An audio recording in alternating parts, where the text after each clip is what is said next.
ডিম ও মাংসের চাহিদার পাশাপাশি আমিষের ঘাটতি পূরণে বড় ভূমিকা রাখে দেশের পোলট্রি খাত। কিন্তু গেল কয়েক বছর ধরে নানা সংকটে সম্ভাবনাময় এই খাতটি।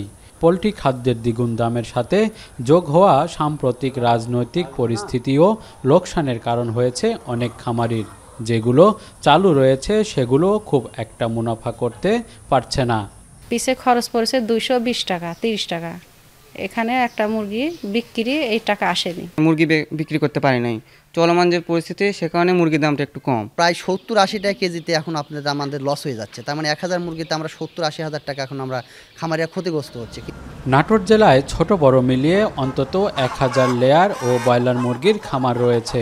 চলতি বছরের মে ও জুন মাসের অতিরিক্ত তাপপ্রবাহে জেলার খামারগুলোতে অন্তত 6000 মুরগি মারা যায়। পাশাপাশি গরমের কারণে মুরগির মাংস উৎপাদন বাধাগ্রস্ত হয়। এতে ক্ষতির মুখে পড়েন অনেক খামারি। অনেক খামার ফাঁকা পড়ে থাকায় দিন দিন বাজারে কমছে মুরগি ও ডিমের সরবরাহ। নানান ধরন মনে করেন যে আপনার সমস্যা, এই সমস্যার কারণে আবার এই গরমে স্টক করে মুরগি মারা যাইতেছে। প্রতিদিন 2-4টা হিটে দিত, দুপুরবেলা মারা যেত। মোটামুটি আপনার 200-250 মুরগি মারা গেছে। হিট স্ট্রোকে প্রচুর পরিমাণ ক্ষতি হয়েছে এবং ক্ষতির পরিমাণ থেকে 5 থেকে 7 লাখ টাকা পার হয়ে যাবে। জেলা প্রাণী সম্পদ অফিস বলছে খামারিরা যেন আবার ঘুরে দাঁড়াতে পারে সেজন্য আর্থিক প্রতিষ্ঠানগুলোর সাথে যোগাযোগ করা হচ্ছে।